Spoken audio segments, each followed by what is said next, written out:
monde, aujourd'hui je suis ravie de vous retrouver pour une nouvelle série de vidéos que je vais dédier aux oraux du CAPES, parce que vous m'avez posé pas mal de questions sur les oraux et maintenant que je vous ai fait des vidéos d'analyse de mes écrits et que les écrits sont passés, je vous propose de passer à l'étape suivante qui est les oraux. On a l'impression souvent de ne pas être suffisamment préparé aux oraux, ou en tout cas pas suffisamment tôt, et moi c'était la réflexion que je me faisais l'année dernière, parce qu'on a commencé la préparation aux oraux vraiment qu'en avril.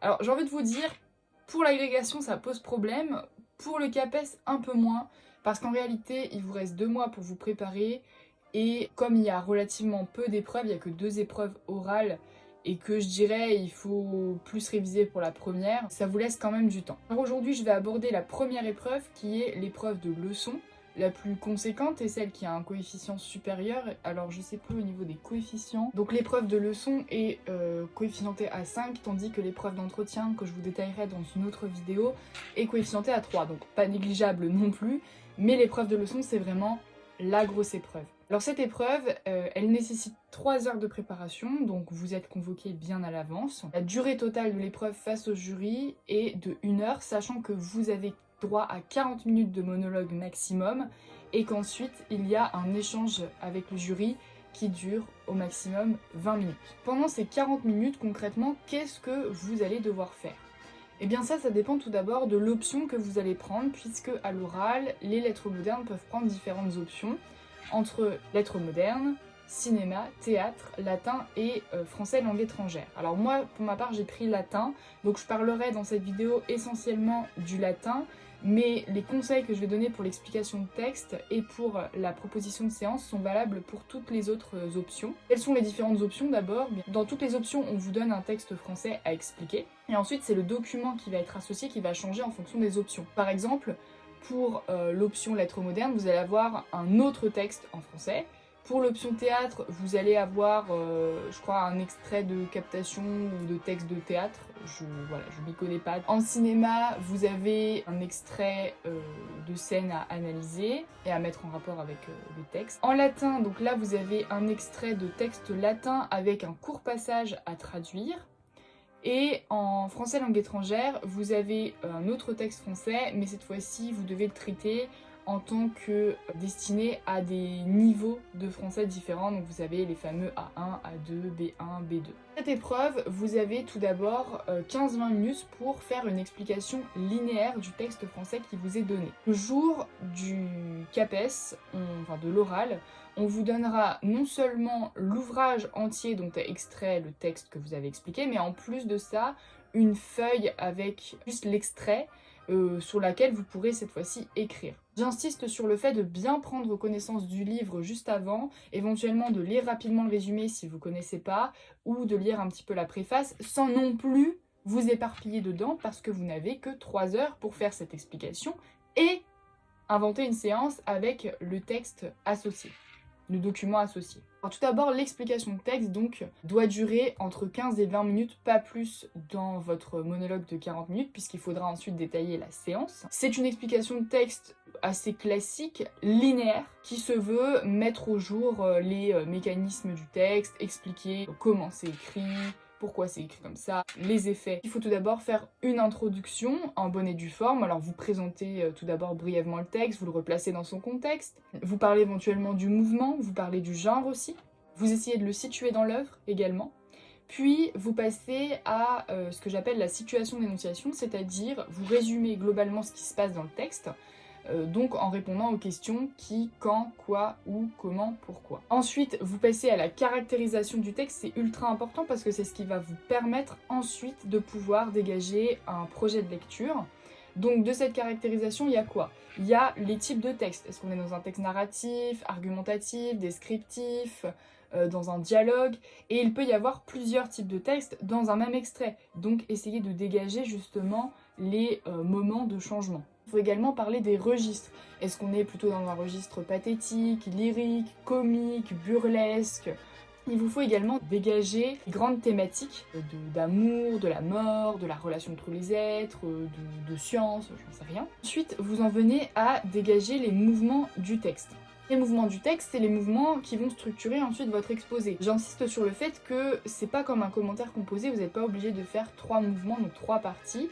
Mais dans un texte, il peut y avoir seulement 2 mouvements, il peut y en avoir 3, mais il peut aussi y en avoir 4, 5, rarement plus de 5 quand même, et il faut pas qu'il y en ait moins de 2. Évidemment. Et ensuite, vous pouvez proposer votre projet de lecture qui va naturellement découler de la caractérisation et des mouvements du texte. Alors les mouvements du texte, pour bien les dégager, je vous conseille à la fois de dire ce qui du point de vue thématique change, mais aussi du point de vue formel, ou du point de vue du style. Est-ce qu'on change de type de texte? Est-ce qu'on change de registre? Est-ce qu'on change d'énonciation? Qui prend la parole? Qui ne la prend pas? Et tout ça, bien évidemment, en vous appuyant sur le genre du texte. Vous ne traiterez pas de la même manière un extrait de roman qu'un extrait de pièce de théâtre ou un sonnet. Donc, utilisez également les outils qui sont propres à chaque genre. Votre exposé, il faudra évidemment aussi lire le passage ou une partie du passage. Le jury peut vous arrêter si vraiment l'extrait est trop long et qu'il ne faut pas tout lire. Ne vous vexez pas, hein, si vous dites c'est bon, vous vous arrêtez et vous expliquez. Moi par exemple, j'avais un plutôt long extrait de prose, donc ils m'ont arrêté, mais c'est pas pour autant qu'il faut mal le prendre. Cette lecture, elle est ultra importante et elle doit intervenir juste après la présentation du texte. Donc avant de résumer ce qui se passe dans le texte et avant d'exposer la caractérisation du texte, les mouvements et la problématique. Il ne faut pas que la lecture vienne en premier non plus, hein, il faut quand même introduire brièvement le texte parce que sinon ça arrive à brûle-pourpoint, on ne sait pas de quoi vous parlez, mais ensuite vous amenez la lecture. La lecture, c'est un moment hyper important et elle est notée vraiment, elle est notée cette lecture, c'est-à-dire que sur la note globale, il va y avoir quelques points dévolus à la lecture. Vous êtes potentiellement de futurs enseignants de français. Donc vous devez être capable d'avoir une lecture à la fois fluide, juste, expressive et qui respecte la ponctuation, le rythme des phrases, mais également le texte, c'est-à-dire éviter de remplacer un le par un la, de buter. Donc ce que vous pouvez faire pour préparer cet oral, c'est vous entraîner à lire à haute voix, et j'insiste à haute voix, que ce soit des textes en prose, des textes de théâtre, des textes versifier de la poésie, surtout la poésie. Apprenez vraiment à savoir quand il y a un E muet à prononcer, quand il y a une diérèse, quand il y a une synérèse, et tout cela, il faut absolument le prendre en compte si vous tombez sur de la poésie ou sur un texte en vers, hein, aussi le théâtre, si vous avez un extrait de Racine, il faudra faire attention à la métrique, absolument respecter le vers, et s'il y a des diérèses, les faire, et s'il y a des E à prononcer qui sont d'habitude muets, à les prononcer également. Ça, au brouillon, c'est pareil, prenez un temps quand vous avez un texte en vers pour noter vraiment les éléments auxquels il faudra faire attention pendant la lecture. Ça exige effectivement un peu plus de temps, un peu plus d'attention que de la prose, mais ça sera valorisé. Et si jamais vous ne le faites pas, ce sera très pénalisant. Une fois que vous avez proposé cette introduction, vous allez passer à l'explication linéaire. Rappelez bien à chacun des débuts de vos mouvements ce que vous allez aborder dans le mouvement et en quoi ce mouvement est spécifique. Ensuite, à l'intérieur des mouvements, il ne s'agit pas de partir dans tous les sens, de piocher un mot là, une expression là, une expression là. Non, il faut aussi suivre, dans la mesure du possible, le mouvement du texte. Vous pouvez, et il faut aussi alterner les analyses macro-structurelles, c'est-à-dire du point de vue du mouvement à l'échelle du mouvement de façon plus globale. Donc par exemple, si vous avez un mouvement où on est dans un passage descriptif, dire ce qui appartient à la description dans ce passage. Donc là, vous parlerez par exemple du présent de description, vous parlerez également des verbes d'état, vous parlerez des adjectifs qualificatifs. Vous pouvez aussi adopter un point de vue, et vous devez d'ailleurs, micro-structurel, c'est-à-dire là, vous allez plonger un peu plus dans le détail du texte et respecter le mouvement du texte. Donc par exemple, commencer par dire « passage débute par une évocation de je sais pas trop quoi, on le voit à travers l'hyperbole, machin truc ». N'oubliez pas que vous devez toujours associer une citation, qu'elle soit juste un mot, quelques mots, un groupe de mots, ou une expression ou même une phrase entière, à un procédé littéraire. Et les procédés littéraires, ils sont nombreux, hein. Il n'y a pas que les figures de style, il y a les temps, il y a les modes, il y a les catégories grammaticales, il y a le rythme des phrases, il y a les sonorités, il y a les points de vue, que sais-je. Il y en a des tas, donc ne vous arrêtez pas simplement aux figures de style que vous avez apprises au collège. Et ensuite, vous devez associer donc cette citation et ce procédé à une analyse. Et là, c'est la fameuse méthode CIA que j'apprends à tous mes étudiants, enfin tous mes élèves lycéens quand ils font des commentaires. Et bien, c'est une méthode que vous pouvez reprendre. Moi, j'adore tous ces moyens mémotechniques avec des sigles qui sont évocateurs. Donc là, vous pensez à la CIA aux États-Unis. Donc, citation, ça c'est le C. Le I, c'est identification du procédé. Alors oui, d'accord, ça fait un peu identification du procédé, ça pourrait être plus court de mettre procédé, mais pour moi, c'est mieux retenir CIA. Et enfin, le A correspond à analyse. L'analyse, en fait, c'est ni plus ni moins que l'interprétation. Qu'est-ce que vous tirez de l'usage de ce procédé dans ce passage du texte? Quel effet ça suscite chez le lecteur? En quoi ça fait progresser l'intrigue? Quel enjeu il y a dans cette expression, dans cette citation, dans ce réseau lexical? Vous progressez comme ça, et à chacun de vos mouvements, quand vous passez d'un mouvement à un autre, dans le commentaire linéaire, il faut justifier le passage d'un mouvement à un autre par une transition. Vous expliquez que bah voilà, vous passez de tel mouvement à tel mouvement parce qu'on passe de la description à la narration, parce qu'on passe d'un interlocuteur à un autre, parce qu'on passe d'un registre à un autre, etc. Donc terminez le parcours du texte en entier, vous faites une conclusion. La conclusion, elle a deux objectifs. Tout d'abord, elle doit répondre à la problématique, au projet de lecture que vous avez posé au départ. Et en second lieu, elle va répondre à la problématique à l'aide, en récapitulant tous les éléments que vous avez mentionnés précédemment. Alors évidemment, il ne s'agit pas de refaire tout le commentaire, il faut être synthétique et rappeler les points nodaux de votre explication. Respectez aussi le temps qui vous est imparti. Au-delà de 20 minutes, c'est trop. Donc vérifiez bien, il y a toujours votre petit réveil dont je vous ai parlé sur ma vidéo sur le temps, sur comment gérer son temps en épreuve. Et bien il faut l'avoir aussi avec soi, ce petit réveil. Au bout de 15-20 minutes, vous avez fini votre explication linéaire.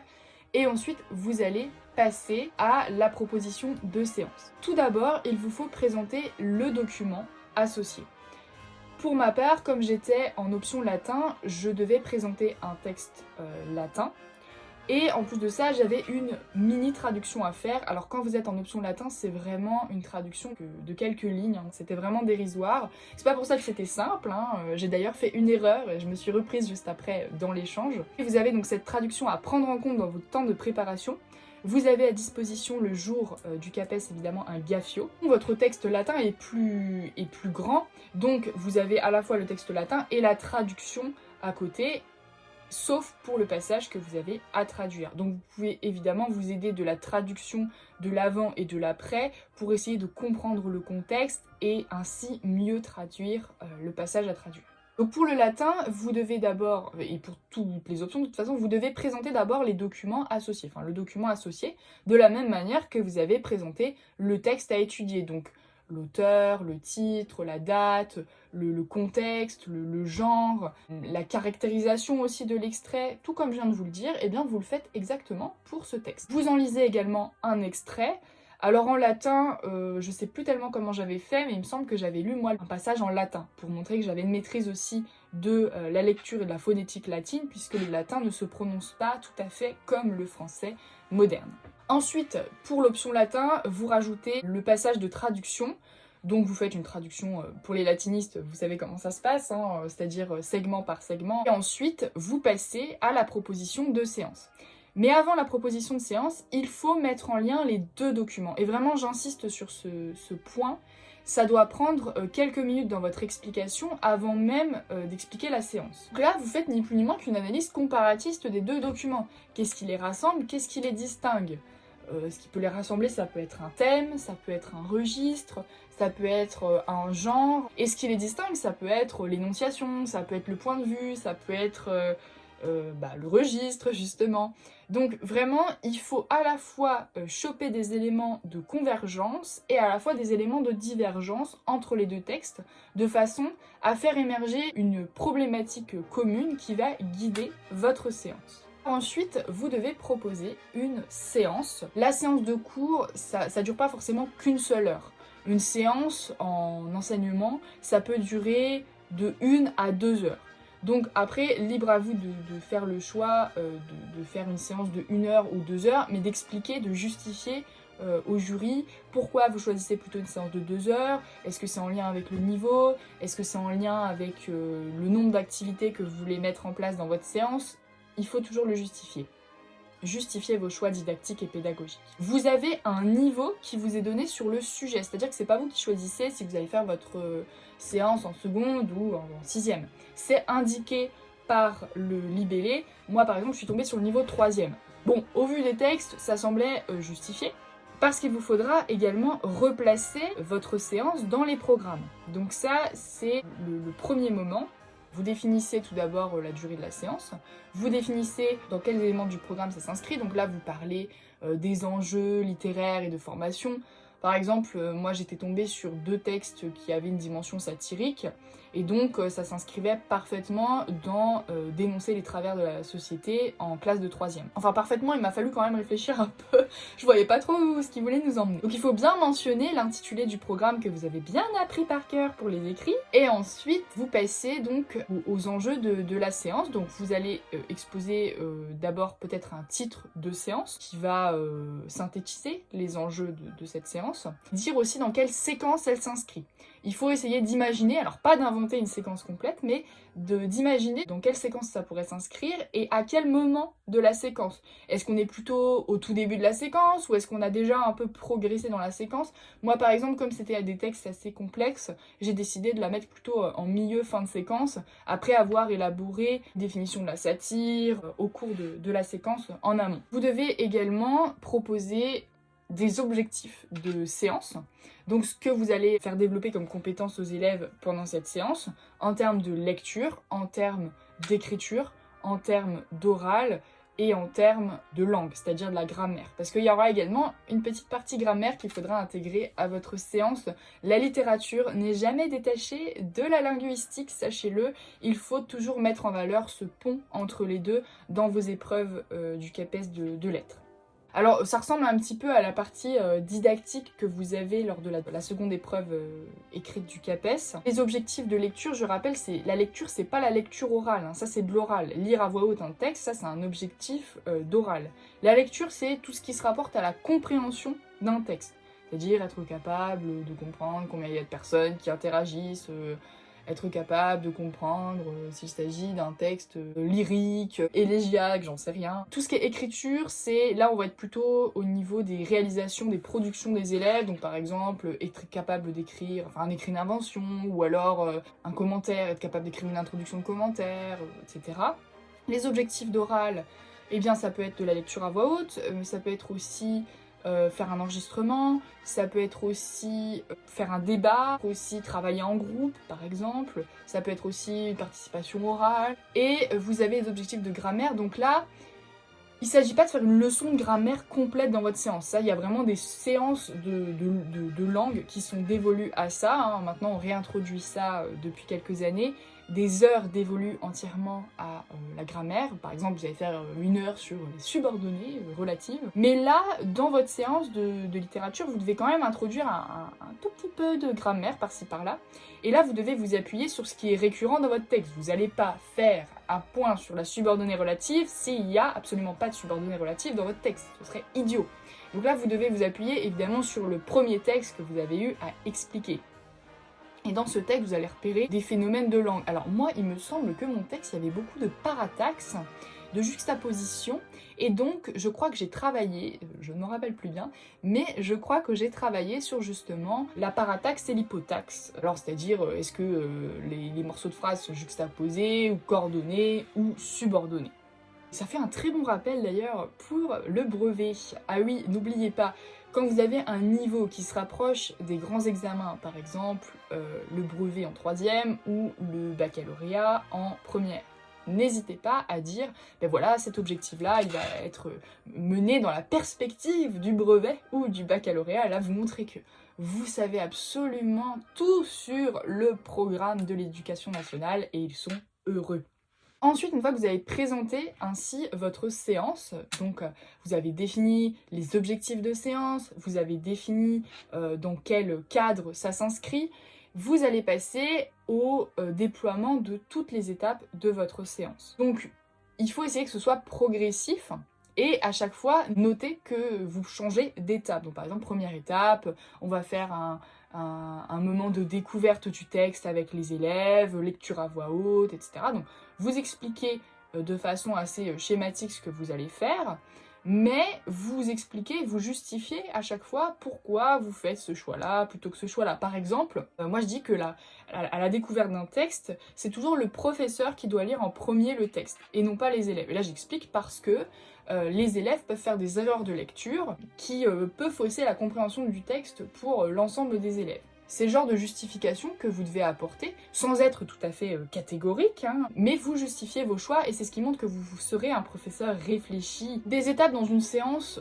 il doit y en avoir entre 2 et pareil 5, pas plus, parce qu'après on déborde le cadre de la séance. Et il faut toujours qu'il y ait une progression, il y a une étape de découverte, ensuite il y a une étape d'interaction avec les élèves, il y a l'étape de construction du cours, de la leçon, il y a l'étape de la grammaire, le petit point de grammaire, et puis il y a l'étape finalement de synthèse, donc là, soit par un exercice écrit, soit par un exercice oral, soit simplement par recopier le cours. À vous de justifier en fait la progression de votre séance et comment vous allez la mener. Il ne s'agit pas, dans l'explication de cette séance, de parler de logistique, c'est-à-dire, vous n'allez pas dire, oui, bah voilà, on va mettre les élèves en îlot de 4. Ça n'apporte rien. Éventuellement, vous pouvez dire, voilà, il va y avoir à un moment de la séance un travail en groupe, mais vous arrêtez là. Vous dites ce qu'ils vont faire, par contre, en groupe, mais vous n'allez pas dire, oui, voilà, on va déplacer les chaises, on s'en fout. Ce qu'on veut, c'est le contenu didactique plus que le contenu pédagogique, finalement. Le pédagogique, il est plutôt du côté, on va dire, de l'entretien. Je ferai une prochaine vidéo. Focalisez-vous vraiment sur les contenus d'enseignement et non pas sur la forme que ça prend, enfin sur la forme du point de vue de la logistique de ce qui se passe dans la salle, quoi. Et ne dites pas « Ah oui, ben si les élèves parlent trop, eh bien moi je leur dirais de se taire. » Non, on s'en fiche de ça. Là c'est vraiment le contenu du cours qu'on veut que vous expliquiez. Aussi, il ne s'agit pas de prendre le jury pour des élèves et de leur dire « Bon, vous allez sortir une feuille et maintenant on va copier ça. » Non, le jury est un jury. Vous expliquez au jury ce que vous allez faire, mais vous ne leur faites pas faire ce que vous pensez faire. Parce que moi, avant de passer le CAPES, quand on m'a dit « Tu vas faire une leçon », alors moi quand j'entends leçon, je me dis « Mais je vais me lever, je vais écrire sur le tableau », vraiment je me représentais les oraux du CAPES de la sorte. C'est pas du tout ça. Il s'agit d'expliquer votre démarche et non pas de la mettre en pratique. À la fin de l'explication du déroulé de votre séance, il y a une dernière étape que vous pouvez faire si vous avez du temps, c'est ce qui s'appelle les prolongements. Les prolongements, c'est à la fois mettre en relation votre séance avec la suite de la séquence, dire ben voilà éventuellement ce qu'on va faire après, en quoi cette séance nous aura été utile. Et puis les prolongements, c'est aussi les prolongements externes, c'est-à-dire renvoyer à d'autres textes qui auraient pu faire l'objet d'une comparaison avec les textes qu'on avait à l'étude, ou peut-être d'autres éléments culturels, de l'histoire, de l'art, etc. Moi je sais plus ce que j'avais fait, mais il me semble que j'avais essayé de parler d'un autre texte, peut-être même un texte latin, pour montrer que j'avais un minimum de culture latine. Tout ça, ça doit tenir en 40 minutes. Je reviens sur cette idée de 40 minutes. Il vaut mieux faire moins de 40 minutes, bon, pas en dessous de 30, hein, là on commence vraiment à être trop short, que plus de 40 minutes. Par exemple, moi j'avais fait 36 minutes, donc globalement, il me manquait 4 minutes. Mais ça m'a pas empêché d'avoir la note maximale. Donc je dirais qu'entre 35 et 40 minutes, on est vraiment bon. Au-delà de 40, c'est pas bon et de toute façon, le jury va vous arrêter et c'est malheureux quand il vous reste encore plein de bonnes choses à expliquer. Et en dessous de 30, alors là, on est trop short. Et d'ailleurs, le jury va un peu vous torturer ensuite avec leurs questions qui vont du coup durer plus longtemps. Parce que je peux vous dire que 20 minutes de questions, mais qu'est-ce que c'est long! Au bout de 40 minutes, ils vont vous faire sortir. Alors, c'est pas fini. Et j'ai même envie de vous dire, c'est le moment de passer à l'attaque. Donc faut surtout pas se dire à la fin des 40 minutes, waouh c'est fini, ça y est, j'ai dégobillé tout ce que je savais, je suis soulagée. Non, non, non, non, non. Il faut rester fort pour la suite parce que la suite c'est un véritable combat. Le jury n'est pas là pour vous enfoncer, hein, mais ça peut paraître éprouvant de faire face à l'adversité, à des personnes qui vont vous poser des questions qui remettent un peu en question votre travail. Ce qui veut pas dire que votre travail est mauvais. Donc ils vont vous faire sortir environ 1 minute. 1 minute qui paraît très longue, moi je me souviens, je faisais des allers-retours dans le couloir comme ça, je faisais les 100 pas. Qu'est-ce qui se passe pendant cette minute-là? Ils vont en fait vous attribuer ce qu'on appelle une note plancher. Qu'est-ce que c'est que cette note plancher? C'est une note en dessous de laquelle ils ne vont pas pouvoir descendre, d'où l'idée de plancher. C'est-à-dire que tout ce qui va se passer après votre monologue, c'est-à-dire le dialogue avec eux, va vous permettre au mieux d'augmenter votre note, au pire de ne pas changer la note. Mais ils ne descendront pas en dessous d'une certaine note. Pour mon cas, par exemple, je pense qu'à l'origine, ma note plancher n'était pas la note maximale. Mais à l'issue de l'entretien que j'ai eu avec eux, ils ont pu monter jusqu'à la note maximale. Puisque à mon oral de leçon, j'ai eu 20 sur 20. Mais je pense que la note plancher devait être, par exemple, de 18. Mon exposé ne valait pas la note maximale. Je vais vous dire pourquoi une fois que je rentre dans la salle. Donc au bout d'une minute, ils vous font rentrer dans la salle et à ce moment-là, ils commencent leurs questions. Moi, ils ont commencé par des questions sur la traduction. Je crois qu'ils ont commencé tout de suite par la traduction. Il y avait trois personnes, deux messieurs et une dame. Et c'est l'un des messieurs qui avait l'air d'être celui spécialisé dans les lettres classiques qui m'a demandé de revenir sur ma traduction et notamment sur un temps que j'avais mal traduit. Il me semble que j'avais pris un subjonctif plus que parfait pour un futur antérieur. Enfin bref, je m'étais trompée de temps. Donc j'ai tout de suite recorrigé mon erreur et en plus cette erreur, je m'en étais rendu compte quand je faisais la traduction. C'est pour ça que je vous dis que j'avais certainement pas la note maximale en note plancher, c'est que je suis revenue sur ma traduction et que j'ai pu recorriger mon erreur. Ensuite, ils m'ont posé des questions, je me souviens d'une question qui m'avait vraiment torturée. C'était une question sur de la culture antique. Évidemment, si vous prenez l'option latin, ils vont vous poser des questions en relation avec le latin et la culture antique, hein, globalement. Hein, vous n'êtes pas là pour rigoler. Ils voulaient me faire deviner l'épisode du Cheval de Troie. Alors c'est un épisode que je connais très bien, parce que en plus d'avoir lu l'Iliade, j'ai vu le film 3, mais je comprenais pas en fait. Ils essayaient de me le faire deviner avec des devinettes et je n'arrivais pas à cet épisode-là. Et finalement, au dernier moment, j'ai réussi à leur sortir le Cheval de Troie. Et là, oh miracle! Alors, c'est pas parce que vous trouvez pas la solution à une question qu'ils vont vous retirer des points, encore une fois. Par contre, il faut montrer que vous vous battez. Formulez des hypothèses. Ne dites pas « je sais pas ». Vraiment, ne vous braquez pas.